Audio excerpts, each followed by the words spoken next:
I spent 6 months building what I thought was the perfect community. I researched platforms, I designed the channel structure, I wrote the welcome guides, the onboarding flows, the community rules. I even created branded graphics. I set up automations, I built the entire infrastructure, and when I finally launched it, silence. I got maybe 12 sign-ups, 3 people posted an intro, and within 2 weeks, it was a ghost town. 6 months of work completely wasted. I had built the entire house before I ever checked if anyone wanted to live in the neighborhood. I assumed I knew what people needed. I thought if I had just made it perfect enough, published enough, polished enough, professional enough, they would come. But nobody asked for what I built. I was solving a problem that existed probably in my head and not in reality. That failure taught me the most valuable lesson of my community building career. You don't start by building the community, you start by testing if anyone actually wants it.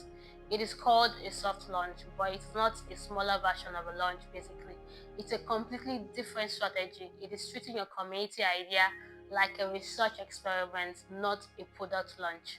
My name is John Lukwe, and I've been building online communities as you know it for the past few years, from creative collectives to tech learning spaces with 1,000 members to 30,000 members. Since learning this approach, which is the soft launch approach, I have tested 5 different community ideas. 3 of them failed in the soft launch phase, and I was grateful because I only invested 2 weeks instead of 6 months. The other two that worked, they are thriving now because I built them based on what people actually told me than what I wanted. Now, my most recent community started with 5 people in a WhatsApp group. After 2 weeks of testing, I knew exactly what to build. When I officially launched 6 weeks later, we had 80 engaged members in the first month because I had validated everything first. In this video, I'm breaking down the soft launch strategy, why the goal is to get 5 perfect members, not 100 random ones. The 3-step framework for running the soft launch that actually teaches you what to build, and the specific questions to ask that reveal what your community needs to be. Let's talk about the fundamental difference between a traditional launch and a soft launch because most people get this wrong. A traditional launch mindset, the goal, get as many members as possible. The strategy, build everything first, then promote and measure success by sign up numbers. A soft launch mindset is the goal is to learn as much as possible from the right people. The strategy, invite a handful of ideal members, observe, ask questions, and measure success by the quality of insights gained. Here is the key insight that changed everything for me. The goal of such launch isn't to get 100 members, basically. The goal is to get 5 perfect members and learn everything. You are not building a product yet, you're not building a community yet. You are conducting research with your future best members. Those 5 people tells you what problems they actually have, not what they think you have, what formats they prefer, live events, async, audio or text, what language resonates with them, what would make them invite their friends, and what would make them leave. This is gold, and you get it in 2 weeks instead of discovering it in 6 months down the line into a failed community. The beautiful part, if your idea doesn't resonate with these 5 people, you've only wasted 2 weeks, not 6 months, and you can pivot immediately. And if it does resonate, you have 5 champions who will become your core group members when you actually launch. Now, let me show you exactly how to do this. The 3-step soft launch framework. Step 1, the invite only approach. Public announcement attract the wrong people for a soft launch. You don't want random signups, you want specific people who match your ideal member profiles and will give you honest feedback. Instead of posting publicly, you can't post publicly because you might need more people to get into and then you can handpick from there. So you can personally DM or email 10 to 15 people, which is handpicked by you. You are not selling, you are rather inviting them to private experiments. So here is the exact approach I use. I identify my ideal members. These are people who have the problem my community is trying to solve, are active and engaged in other spaces, not locals, will give me honest feedback, not just to be polite, and they represent different perspectives within my target audience. I personally reach out to them with an invitation message that sounds like this: Hi Samuel, I'm working on something and I immediately thought of you. I'm testing out a small private community for probably YouTube. I'll use that as an example. And I am handpicking about 10 people to be part of the founding group. It is super low commitment, just 2 weeks to see if it has leg, no pressure, but I would love to have your perspective. Let me know if you're interested. What this does makes them feel special, handpick founding groups, set expectation, 2 weeks, low commitment, experimental, makes it about their input, not your product, create curiosity without pressure. I aim for 10 to 15 invites to get 5 to 7 yeses response. Not everyone will say yes, and that is fine. Quality over quantity. When people feel personally invited to an exclusive experiment, they show up differently than if they just clicked a random or a public sign up link. They are invested from day one. Step two, the minimum viable community. This is where most people overbuild. They think they need a branded platforms, multiple channels, custom features, but in a soft launch, basically, complexity is your enemy. And you need to simplify everything so that you can focus on conversations and not infrastructures. Now, start with the absolute simplest tool that allows you to have conversation: WhatsApp, a Telegram group, private Slack or Discord, but with just one channel, email thread, even a group text message. No branding, no complex setup, just a space where people can talk. So, here is the exact setup process. I choose the platform my audience already uses. If they're on WhatsApp daily, I use WhatsApp. If they are live in Slack for work, I create a Slack workspace.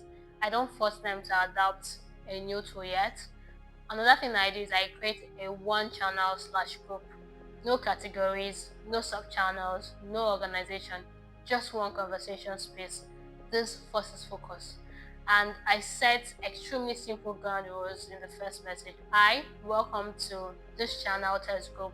Here is how it works. This is a 2 weeks experiment to see if this concept has leg. My only ask is to be honest. If something sucks, tell me, and I'll be asking you questions and trying things. Jump in when you can, no pressure. At the end of 2 weeks, we will decide together if this should become a real thing. Another thing I do is I resist the urge to organize. No welcome bots, no whole assignments, no complex onboarding. Keep it human and simple. Why this matters: when you strip away all the infrastructure, you are left with the only thing that actually matters: the quality of the conversation. If people engage in a basic WhatsApp group, you know you have something real. If they don't engage, even in the simplest possible format, adding fancy features won't fix it. For example, in my last soft launch, I started with 6 people in a Telegram group. No branding, no structure, just conversations. Within 3 days, people were talking daily without me prompting them. That told me that the concept was solid and the problem was real and people wanted to connect around it. You learn if the core idea works before you invest in building anything permanent. And if it works in this simple format, you have the confidence that it will work even better when you add structure later. Step three, the daily question strategy. Your job in the soft launch isn't to entertain or educate, it is to learn. The best way to learn is to ask great questions and then shut up and listen to what people tell you, basically. For the next 2 weeks, soft launch, you become a question asker and also an observer. You are conducting ethnographic research on your future community. Here is my daily question framework. Every day or every other day, I post one thoughtful question, not content, not teaching, just questions. Week one question, which is about discovery. It includes: what is that one biggest challenge you are facing right now concerning this topic? When you think about this topic, what frustrates you the most? If you could snap your finger and fix one thing about this topic, what would it be? What have you tried so far to solve? What worked and what did it work? And week two questions is for validation. If this community existed, what would make you come back weekly to it? Would you prefer live conversations or sync discussions, and why? What would made you to invite your friend to this community? What is one thing you wish communities like this had that they never do? I respond to everything with curiosity, not defensiveness. Now, for example, tell me more about that. Interesting. Why do you think that is? Have you seen anyone do this well? I take note on everything. I literally keep a Google Doc where I log problems people mention repeatedly, phrases they use to describe their challenges, the format preference they express, and ideas that they are excited about versus ideas that got them silent. I don't try to teach or promote value yet. That is the hard part for most community builders. We want to jump in with solutions, but in soft launch, your value is in asking good questions and creating spaces for honest conversations. The insight you gain after 2 weeks of daily questions, you will know one, what format to use. One of my soft launches revealed that everyone hated the idea of live video calls but loved voice notes. Yes, that completely changed my platform choice and even the event strategy. Another thing insight you will gain is what language resonates. You will know the exact and you will hear the exact words your community member use to describe their problems. Use those words in your marketing and your positioning. Speak their languages and not yours. Another insight you will gain is what problems are most urgent. We thought your community would be about X, but they keep talking about Y. That is your sign to pivot. Another insight you gain is who are your champions. The people who engage the most in the soft launch will become your founding members and probably your early moderators when you officially launch. In my last soft launch for a community about community building, very meta, very better, and very small, I asked, would you rather have weekly workshops or a library of templates you can use at any time? I expect people to say workshops. Every single person said templates. They told me they were drowning in information but starving for implementation tools. That one question saved me from building an entire workshop series nobody wanted. Instead, I launched with the template library and it became our most popular feature. By the end of 2 weeks, you have validated and invalidated your core idea, identified the format and features that matters, built relationship with 5 to 7 ideal founding members, collected testimonials and feedback for your launch, and the language and positioning that resonate all in 2 weeks with minimal efforts. What happens after the soft launch? At the end of 2 weeks, you would have three possible outcomes. Outcome one, it is a clear yes. People loved it. They engaged consistently and asking what next. So what do? You thank them, tell them you're going to build the real thing based on their feedback, and ask if they want to be founding members when you launch. Most will say yes. Now you build with confidence. Outcome two, it is a clear no. Engagement was low. The conversation felt flat. People weren't excited. What to do? Thank them for their honesty and acknowledge it wasn't the right fit and move on. You saved yourself 6 months. Celebrate it, basically. Outcome three, it's a maybe, most common. Some things work, some things didn't. Interest was moderate but not overwhelming. So, what do? You ask them directly, what would you need to change for this to be a hell yes for you?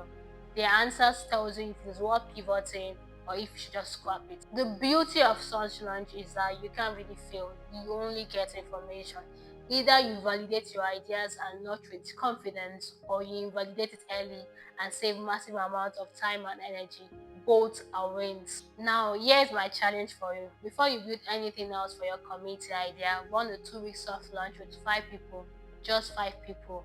Report back and tell me what you learned. Drop a comment if you're going to try this. I want to hear what you discover and if this perspective shifted how you think about launching communities or launching products. Make sure you are subscribed for this for more community building strategies. And if you haven't seen my previous video on how to use data to make better decisions as a community builder, please check it out here because it's the perfect foundation on how to measure your community. And if you want more content like this, make sure to hit subscribe, share, like, and comment because I am currently doing a 90 days community building challenge where I'm breaking down more of the strategies every week and what is actually working in 2025 and beyond. A soft launch turns your fear of failure into what a learning strategy. You're not guessing anymore, you're testing, you're not building in the dark basically. You're building with direct feedback from the exact people you want to serve. But once you have validated your idea and you're ready to officially launch, there's a completely different strategy for turning those five founding members into 50, then 500. And it's not about marketing, it's about activation and it's about how to measure them.